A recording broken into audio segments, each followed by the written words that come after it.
Hello my dear friends, आप सभी का स्वागत है बाय स्टोरी स्टूडियो यानी हमारे चैनल पर।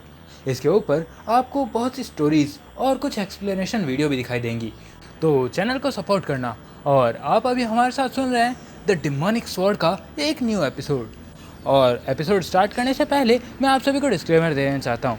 हमारे इस स्टोरी में 18+ मोमेंट्स जैसे लड़ाई झगड़ा मारकाट खून खराबा और भी बहुत से रोमांटिक सीन्स हैं, तो प्लीज़ अपने मम्मी पापा की परमिशन लेकर ही देखना। और हाँ, वीडियो स्टार्ट होने से पहले हेडफोन्स भी लगा ही लेना, बेटर वॉइस एक्सपीरियंस के लिए भी और अपने मम्मी पापा से बचने के लिए भी। तो चलो बिना किसी देरी के वीडियो करते हैं स्टार्ट। लेकिन वीडियो स्टार्ट करने से पहले एक आखिरी बात, जाने से पहले हमारे चैनल को लाइक शेयर और सब्सक्राइब ज़रूर कर देना। कमेंट के अंदर जो भी आपको लगे वो लिख के जाना, वरना मैं नाराज़ हो जाऊँगा यार। आजकल कमेंट्स वगैरह थोड़े कम आने लगे हैं और कुछ हद तक हाँ हमारा वॉच टाइम बढ़ रहा है, लेकिन इतना भी ज़्यादा नहीं बढ़ रहा।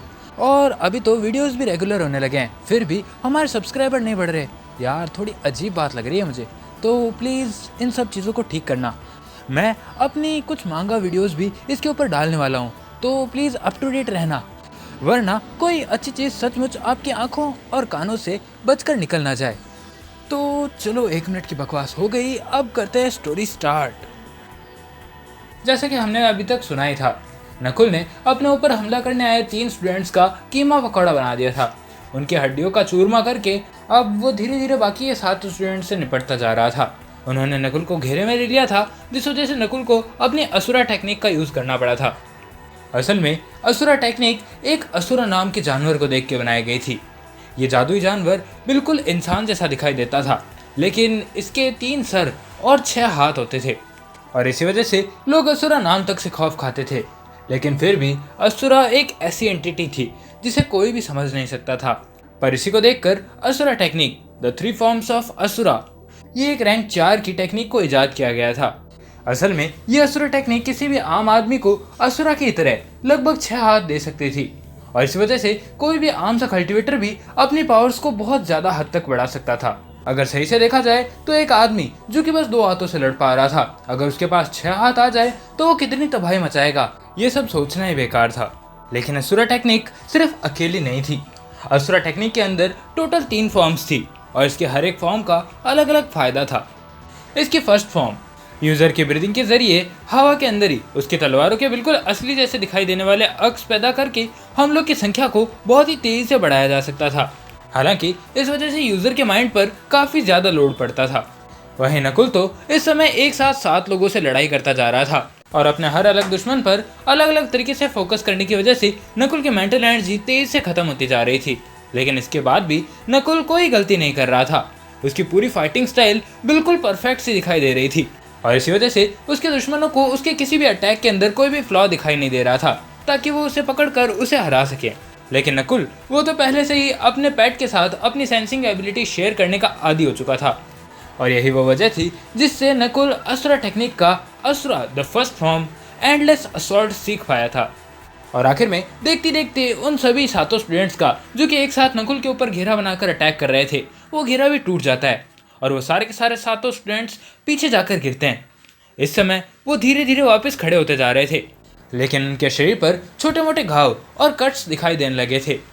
वहीं दूसरी ओर नकुल को बिल्कुल ऐसा महसूस हो रहा था जैसे वो उन सब से एक एक करके लड़ा हो, यानी 7 स्टूडेंट से 6 हाथ होने के बावजूद वो एक एक करके एक स्टूडेंट से लड़ता जा रहा था। वाह यार, ये तो गजब की चीज़ है। मुझे नहीं लगता कि अब कोई भी स्वॉर्डमैनशिप में मेरा मुकाबला कर पाएगा।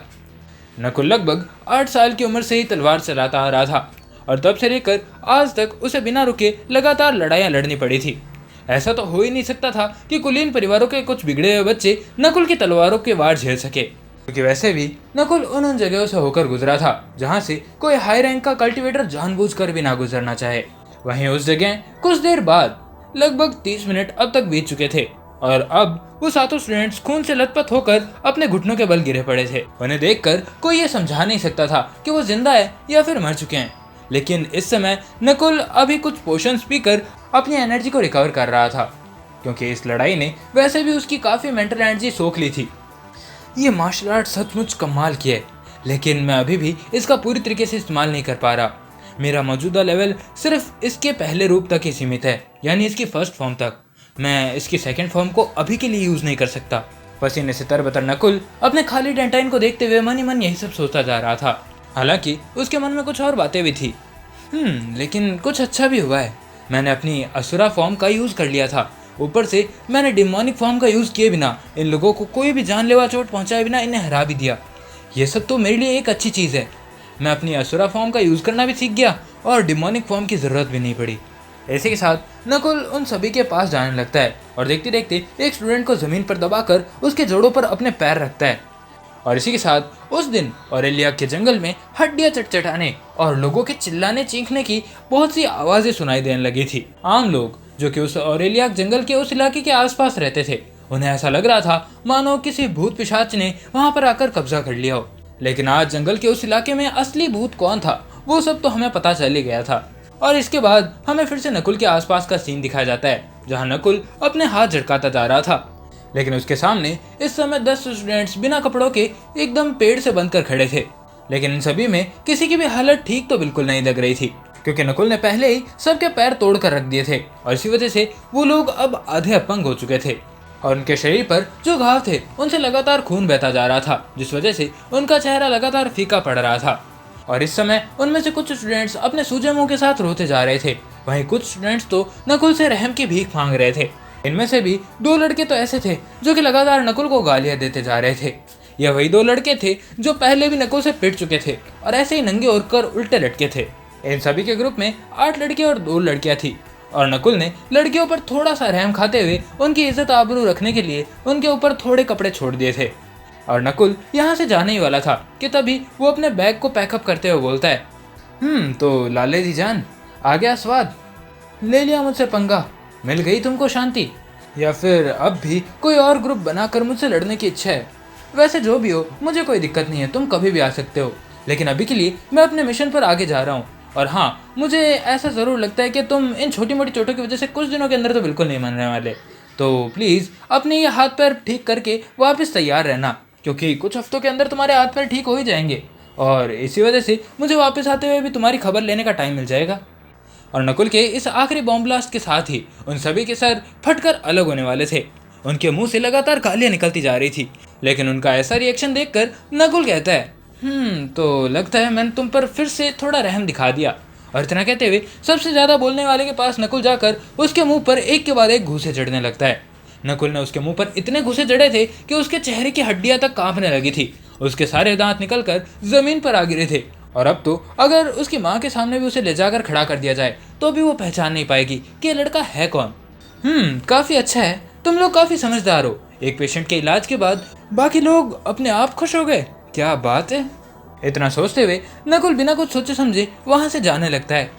देखते देखते नकुल वहाँ से गायब हो जाता है और इसी के साथ वहाँ पर पेड़ से बंधे वो लोग ही रह जाते हैं। इधर जैसे ही नकुल वहाँ से गायब हुआ था, वहाँ उन लोगों को एक दूसरे के ऊपर बहुत गुस्सा आ रहा था और इसी गुस्से को निकालते हुए उनमें से एक स्टूडेंट जोर से चिल्लाते हुए कहता है, साले कमीने, तेरी इतनी हिम्मत हो गई कि तूने। इससे पहले कि वो कुछ और भी बोल पाता, अचानक उनमें से एक की आवाज़ आती है, ओए अपनी ज़बान बंद रख, ये सब तेरी गलती है, मुझे तेरे लिए इस इतने डेंजरस मिशन के अंदर शामिल ही नहीं होना चाहिए था। खाया पिया कुछ नहीं और गिलास तोड़ा बराना। इसी के साथ वहाँ पर खड़ा एक और स्टूडेंट जो कि बंधा पड़ा था वो भी बोलता है, हाँ मैं भी सहमत हूँ, वो लड़का तो सचमुच बहुत ही खूंखार है। इसी के ऊपर तीसरा बंदा बोलता है, खूंखार? वो आदमी के भेष में साक्षात राक्षस है, उसने तो इन दोनों सुंदर लड़कियों तक को नहीं बख्शा, इनको भी लगभग नंगा करके छोड़ दिया। उसे नहीं पता हम नवाब हैं और हमारे लिए इज्जत बहुत ज़्यादा प्यारी होती है। हमारे अमीर खानदान इस इज्जत से तो हमारा रिश्ता करते हैं, लेकिन अब पता नहीं इन दोनों लड़कियों के साथ क्या होने वाला है। उस तीसरे आदमी की ये बातें सुनकर बाकी के स्टूडेंट्स की नज़रें अनजाने में ही उन दोनों लड़कियों के शरीर को घूरने लगती है।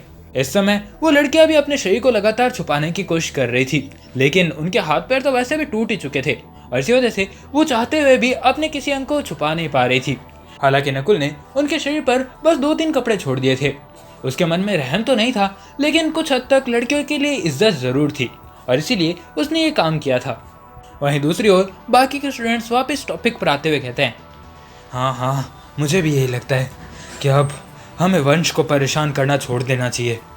मैं तो ये सोचना भी नहीं चाहता कि अगर हम अगली बार उससे हारे तो वो हमारा क्या हश्र करेगा। उनकी इस बात को सुनकर बाकी के सारे स्टूडेंट्स भी सहमत हो जाते हैं। वहीं हमें ऊपर का सीन दिखाया जाता है। उस पेड़ के ऊपर जिसके ऊपर ये सारे लोग बंधे पड़े थे, उसी के ऊपर एक लड़का जो कि अपनी आंखें बंद करके साधना में दिखाई दे रहा था, लेकिन उसके कान लगातार हल्के हल्के फड़कते जा रहे थे। यानी एक तरीके से उस लड़के का फोकस अभी अपने कानों पर भी था और वो नीचे हो रही सारी बातों को लगातार सुन पा रहा था। अच्छा, तो इन लोगों की अक्ल ठिकाने आ ही गई। और इसी के साथ उस लड़की के आसपास डार्क ऑरा दिखाई देने लगता है।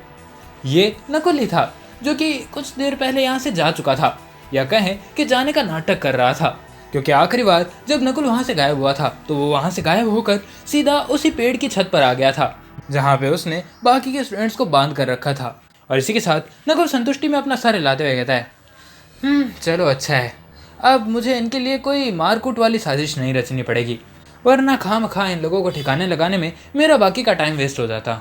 और इतना कहकर नकुल अपनी आंखें बंद करके वापस अपनी साधना में गुम हो जाता है। और लगभग आधे दिन की साधना कंप्लीट करने के बाद नकुल सीधा उस झील की ओर बढ़ जाता है जहाँ पर उसे अपना मिशन कंप्लीट करना था। और कुछ देर बाद हमें 15 की संख्या में एक झील के किनारे कुछ शेर घूमते हुए दिखाई देते हैं, जिनके शरीर से एक अलग सा गोल्डन सा ऑरा निकल रहा था। शायद ये उनकी स्किन ही थी जो कि लगातार गोल्डन रंग से चमकती जा रही थी। पर उस झील से कुछ दूरी पर पेड़ की एक डाल पर कुछ हलचल सी दिखाई दे रही थी, पर इस बात से बेखबर वो शेर इधर उधर घूमते जा रहे थे। जैसा कि मुझे उस मैजिकल बीस्ट के कोर्स में सिखाया था, ये बीस्ट सन की एनर्जी को कंज्यूम करके उससे अपने शरीर को और भी मजबूत बना सकते हैं, लेकिन इसी वजह से वो सन एनर्जी इनके शरीर में जाकर आग की लपटें बन जाती है और सूर्य की उन्हीं गर्म लपटों की वजह से इनके शरीर में एक टाइप की एक्सेस गर्मी हो जाती है, जिस वजह से ये लोग अपने शरीर को ठंडा करने के लिए ठंडी जगहों की तलाश करते रहते हैं। और यही ठंडी जगह इस झील को भी माना जा सकता है। तो चलो अपनी मार्शल आर्ट का थोड़ा टेस्ट यहाँ पर भी ले लेते हैं। इस समय तक नकुल के मन से रैंक 3 के जादुई जानवर का डर लगभग पूरी तरीके से खत्म ही हो चुका था। उसके लिए वो बस एक प्रैक्टिस का जरिया थे। वैसे भी नकुल 8-10 साल की उम्र से ही इन रैंक 3 के जादुई जानवरों का सामना करता आ रहा था और इसी वजह से ये सब उसके लिए बस एक आम जादुई जानवर से बढ़कर ज़्यादा कुछ भी नहीं रह गए थे। और इसी तरह नकुल वहाँ से आगे बढ़ जाता है। देखते देखते लगभग 20 मिनट बाद का सीन दिखाया जाता है जहाँ पर वो गोल्डन शेर जिनकी लाशें इधर उधर बिखरी पड़ी थी और उधर नकुल अपनी तलवारों पर से वो खून साफ करता जा रहा था। इसी के साथ नकुल देखते देखते अपनी स्पेस रिंग उठाता है और एक के बाद एक उनकी उन लाशों को अपनी स्पेस रिंग में डालने लगता है। वो ऐसा इसीलिए कर रहा था क्योंकि उसे मिशन पूरा करने का एक सबूत भी साथ में लेकर जाना ही पड़ता। ये सब काम निपटा लेने के बाद नकुल कुछ देर के लिए आराम करता है और अपनी एनर्जी रिस्टोर करके वापस उन स्टूडेंट्स के सामने पहुंच जाता है। इस समय तक उन बंधे पड़े स्टूडेंट्स में से ज़्यादातर स्टूडेंट्स उन बंधनों से छूटने के लिए काफ़ी छटपटाते जा रहे थे। आखिर वो एक कल्टिवेटर थे, इसीलिए उनके घाव पहले ही काफ़ी हद तक ठीक हो चुके थे और उनकी हड्डियाँ भी वापस जुड़ चुकी थी। नकुल ये सब देखकर मन ही मन तो बहुत खुश हो रहा था, लेकिन वो अपने मुंह पर एक निराशा की हल्की परत जमाते हुए बोलता है, और मुझे लगा था कि तुम सब लोग अब तक पूरी तरीके से ठीक भी हो जाओगे। बड़े ही निराश करने वाले लोग हो यार तुम। पर चलो कोई नहीं, कमज़ोर हुए तो क्या हुआ, शायद तुमने अपनी औकात तो समझ ही ली होगी। नकुल की यह बात कंप्लीट होने के साथ ही उन दोनों लड़कियों में से एक लड़की घूर कर नकुल की ओर देखने लगती है और नकुल इस चीज़ को अच्छे से नोटिस कर लेता है। रस्सी जल गई पर बल नहीं गया। लगता है तुम्हें अभी भी कोई बात समझ नहीं आ रही है। मतलब तुम सब लोगों के सारे दांत मुझे इस ज़मीन पर लाकर रखने होंगे ताकि शायद तुम्हें समझ में आ सके। और नकुल की इतनी बात सुनते ही उन्हें वो भयानक मंजर याद आ जाता है जिसमें नकुल उनकी एक के बाद एक हड्डियाँ तोड़ रहा था। और ये सब याद करते ही वो सारे के सारे स्टूडेंट्स जो कि पेड़ से बंधे थे वैसे ही बंदे बंदे ही थर थर काँपने लगते हैं। उनके पैर वैसे भी टूट चुके थे और वो नकुल का मुकाबला करने के लिए तो एकदम बेबस ही थे, क्योंकि जब वो अपनी पीक फॉर्म के अंदर नकुल के सामने आए थे तब भी वो नकुल को खरोच तक नहीं पहुंचा पाए थे। ऊपर से अब जब उनके अंग भंग हो चुके हैं और बहुत सी हड्डियां टूट चुकी है तो वो नकुल का मुकाबला छोड़ो उसके सामने खड़े रहने के भी लायक नहीं थे। और इन स्टूडेंट्स में से वो मल नाम का लड़का जो कि पहले भी नकुल के सामने आ चुका था और नकुल ने उसे नंगा करके उल्टा लटका दिया था, वो नकुल से जैसे तैसे बोलने लगता है, अरे भाई रहम करो प्लीज़, मैं पक्का वादा करता हूँ कि आज के बाद मैं कभी तेरे रास्ते। इससे पहले कि वो और कुछ भी बोल पाता नकुल उसकी एक ऐसी जगह पर लात मारता है कि वो आगे कुछ बोलने लायक नहीं रहता और उसकी पूरी बोलती बंद हो जाती है। अबे तू तो चुप ही रह, तुझ जैसे टुच्चे और बकवास आदमी को तो मैं देखना भी नहीं चाहता। इतना कहकर नकुल बाकी के स्टूडेंट से बात करने लगता है। तो एक सवाल एक जवाब, और अगर नहीं दिया तो तुम्हारी वही हालत होगी जो इस लड़के की हो रखी है। नकुल की यह बात सुनकर तो बाकी के स्टूडेंट्स के अंदर तक रूह कांप गई थी, क्योंकि नकुल ने उस लड़के की जिस जगह लात मारी थी वो जगह वैसे भी लड़कों के लिए बहुत ही कमजोर और जरूरी चीज होती थी। ऊपर से वो लोग खुद भी नवाब थे, अगर उनके ऐसी कोई दिक्कत आ जाती तो पक्का उनकी बहुत ज्यादा बेइज्जती होने वाली थी। वहीं नकुल कुछ देर तक उन लोगों को देखता रहता है और अपनी ठंडी नजरों से उन्हें डराता रहता है, और फिर अपनी आंखों के सामने अपनी स्पेस रिंग से एक स्वर्ण व्याघ्र की लाश निकालता है और उसके शरीर पर जो कट्स लगे हुए थे उन्हें हल्का हल्का साफ करने लगता है। नकुल को उस बीस्ट कोर्स के अंदर अच्छे से सिखाया गया था कि किसी भी जानवर की लाश को थोड़ा क्लीन करना तो पड़ता ही है ताकि उन्हें अच्छे दाम पर बेचा जा सके, और इसीलिए नकुल इसके साथ साथ इन स्टूडेंट्स को डराना भी चाहता था। दो तीर से एक शिकार।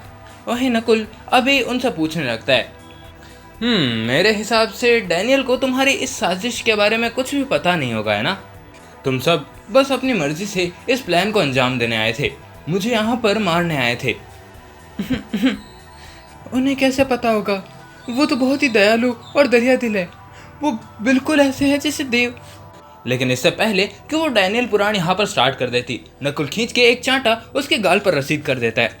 चुप, ये रोना धोना बंद करो, और मैंने बस एक सवाल पूछा था जिसका मुझे वन वर्ड आंसर चाहिए था।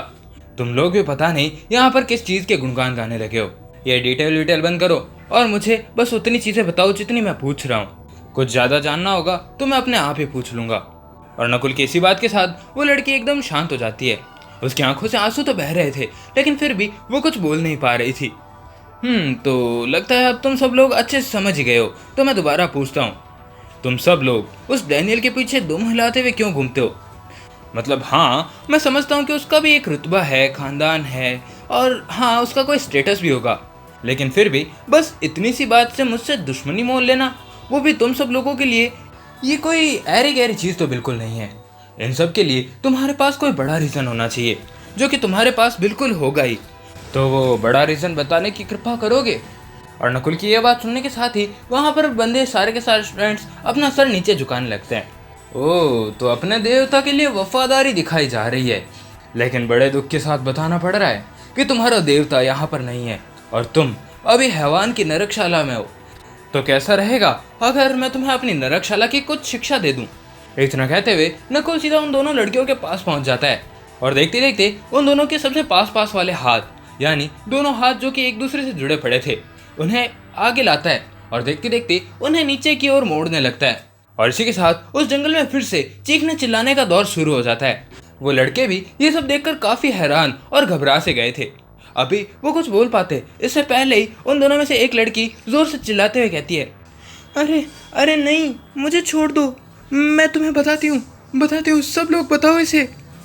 बस इसी बात की देर थी कि उनमें से सबसे ज्यादा पिटा हुआ लड़का जोर से बोल पड़ता है, रुको डैनियल, वो सिर्फ टैलेंटेड और अमीर ही नहीं है, और सिर्फ उसके पास उसका स्टेटस ही नहीं है। अगर इस एकेडमी में उसके स्टेटस की कुछ वजह है तो वो एक ही चीज़ है, उसने अपना स्कोर तो किया ही था, लेकिन उस स्कोर के साथ साथ उसके पास एक रेयर एलिमेंट भी है, इसे लाइट का एलिमेंट भी कहा जा सकता है। ऊपर से वो इस एकेडमी का इकलौता लाइट मैजिशियन है, इसी वजह से इस एकेडमी में उसकी फ़ैन फॉलोइंग इतनी ज़्यादा है।